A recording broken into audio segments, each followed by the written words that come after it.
How are we doing, everybody? Welcome into the SFS channel. Today, we're going to be talking through some sell running backs for Week 11 fantasy football. A lot of this centered around rest of season scheduling and playoff scheduling specifically. So looking for those guys that don't have favorable schedules and potentially moving off of them, especially if they had a big game here in Week 10. So as always, if you're new around here, feel free to drop on down, smash the like button, and subscribe to the channel. We've got multiple trade episodes heading out in your way today, so make sure you check those out after you're done watching today's episode. So without further ado, let's not waste any more time and dive right on into our first sell candidate at the running back position for Week 11. Here we go. So let's kick off today's episode talking some Josh Jacobs and the Las Vegas Raiders. So Josh came off of a really nice rebound performance after having a couple of modest games as of late.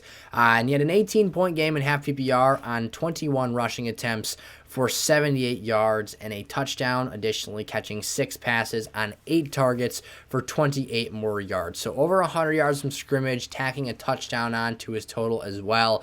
Really nice stuff from a player who's done really nice things this season, but the one thing that has me, thinking about selling him here is the brutal playoff schedule that he has. So based on just overall looking at the schedule for the 4-game stretch of the fantasy playoffs, he has one of the most difficult postseason schedules amongst any running back in fantasy football. That is why we're selling him here. It has nothing to do with the fact that I don't believe in him overall in this offense, the fact that his usage isn't great this year, which it is.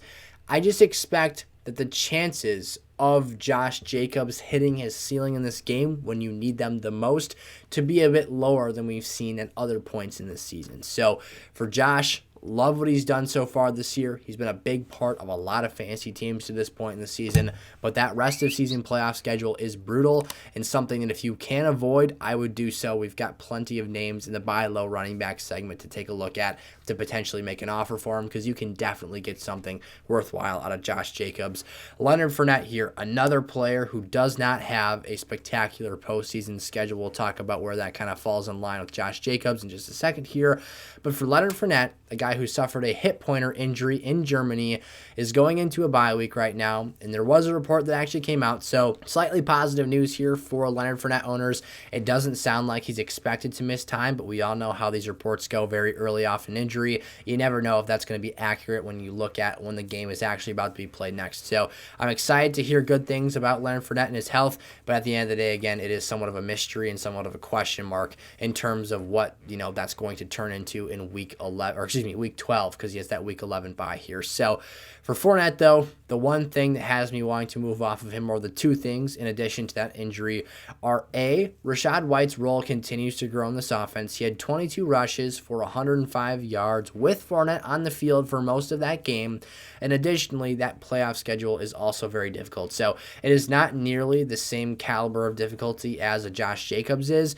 However, if we look at Leonard Fournette, and the inefficiencies, the struggles that he's had to find success this season, Fournette is going to have a tougher time, I believe, even in lesser difficult settings. So if that makes sense here, you look at Josh Jacobs, the efficiency he's had this year, the effectiveness Las Vegas has had running the ball in 2022, and then look conversely at the struggles Tampa Bay, in particular Leonard Fournette, has had, even in slightly less difficult conditions, I'm projecting Fournette's struggles to potentially be felt more impactfully by fantasy owners because of the competition for touches and because of the fact that he has literally been averaging 3 yards or less per carry at a way more frequent rate than we ever want to see for an NFL running back, for that matter. Forget fantasy football. So for Lenny, tough scheduling, inefficient play, the fact that his counterpart in the backfield is getting a lot of touches, and the fact that he's also a bit nicked up right now, all reasons for concern and to potentially shop him around in the market. All right, here, let's dive into Devin Singletary next. So this is kind of comical here, and I don't mean to bash on Bills fans or anything like that, but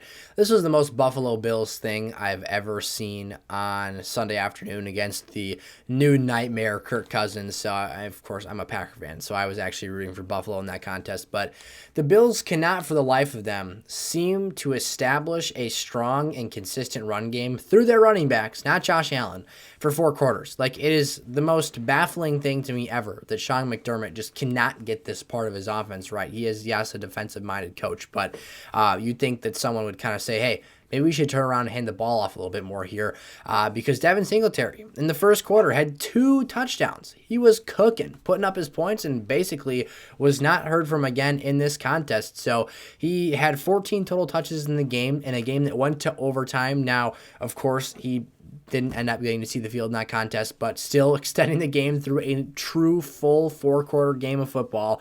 And again, they don't stick with the run game here. He should be seeing work throughout the contest. I'm not suggesting he's a workhorse running back, but in general, somebody needs to be running the football. And they just proved that they couldn't do that in this game, or just have an inept ability to stick with it through 4 quarters. So for Singletary, putting up those 2 touchdowns makes it look on paper like he had a nice game here. You can take it, run with it, and try and sell it. And that's what I'm looking to do, because who knows when the next time is that Devin will have 2 rushing touchdowns or 2 total touchdowns in a given week. Najee Harris, coming off of arguably his best game of this NFL season, 99 rushing yards, 9.9 fantasy points, no receptions. But again, one of his better games of this season, had his first 20-yard rush of the year, and had some, fairly respectable missing fantasy point totals as well. A guy who was stopped short of the goal line and missed some other big plays. He actually dropped a touchdown pass as well, I want to say. So Najee could have had his best game of the season by far, but he didn't. I would take advantage of this, try and spin the optimism and upside of him barely missing out on 15 or so points based on those plays that didn't come to fruition, and look to move off of him here. Najee in this offense is just not something that I have a good level of optimism in. I'm still very pessimistic on their offensive line, their overall offensive ability to produce. They played a Saints team this week that basically hit rock bottom. And at the end of the day, I just don't trust that the situations they walk into going forward are going to be nearly this good. I was shocked to see the Saints struggle so bad in this game, but at the end of the day, it did play to Najee's advantage, and this is something that you'd feel good about as a Najee owner, and therefore the reason you should look to sell. I'm not buying into him after one good game this season, and after seeing him finally have some respectable level of running efficiency. He did get nicked up in this game, so we saw a bit more Jaylen Warren because he went to the tent for a little bit. After that, ironically, after he has his first 20-yard rush of the season, he goes straight to the tent. Unfortunate, you hate to see that stuff, but he was able to come back in that game. But for Najee Harris, again, still looking to move off of him, not feeling my level of confidence grow in him moving forward.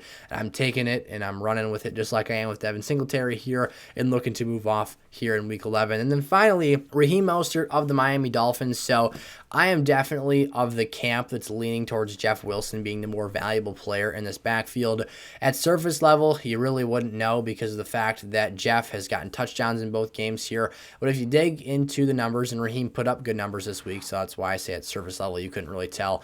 But if you dig into the numbers here, Jeff Wilson significantly outsnapped Raheem Mostert in this contest. So if we see Jeff Wilson finish as the RB6 this week, Mostert actually finished as the RB10, at least pre-Monday Night Football. I'm recording this before these games, so kind of all the more reason you're not seeing Eagles or Commanders in today's episodes. But for Raheem Mostert, he finished as the RB10, again, heading into Monday Night Football, of 8 carries for 65 yards and a touchdown. He caught 4 of his 4 passes for 22 yards as well. On just a 28% snap count percentage, Jeff Wilson Jr. had a 61 snap count percentage in his second week with the team. So for me, he's the clear lead back going forward here. Mostert got bailed out by some valuable touches and having a very long touchdown. It wasn't a very long touchdown run, I shouldn't put it that way, but it was a respectable scamper, we'll call it that, down the left side of the offense. So he put up numbers. If you're a Raheem Mostert owner, you're thankful for that. But at the end of the day, he clearly looks like the second option in this offense. And I would put my faith and confidence in Jeff Wilson going forward the rest of the way. He's explosive, he's efficient, but he's lost his job and therefore is just a lesser asset than he was 2 weeks ago pre-NFL trade deadline. So to recap, we're selling Josh Jacobs and that miserable playoff schedule. We're selling Leonard Fournette and his slightly less miserable schedule, but still very difficult and less than optimal situation. Devin Singletary, take those 2 touchdowns, baby, run with them, and ship them off to somebody else who likes TDs.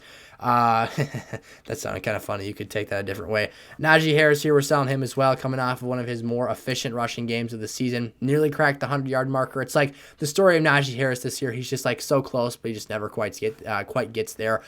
Selling him after his game. And then Raheem Mostert clearly has been replaced if you dig into the numbers, but the production at the end of the day makes it look like he's still a starting level player and an RB2 player for teams, which I do not believe is the case here going forward. So there you have it, my 5 must-sell running backs. backs for Week 11 fantasy football. If you guys enjoyed, as always, subscribe to the channel, turn the bell on, and let me know your trade scenarios down in the comment section below. All that stuff is welcome here on SFS. We've got a community Discord server as well to take advantage of, and I will see you guys in the next episode. Peace out.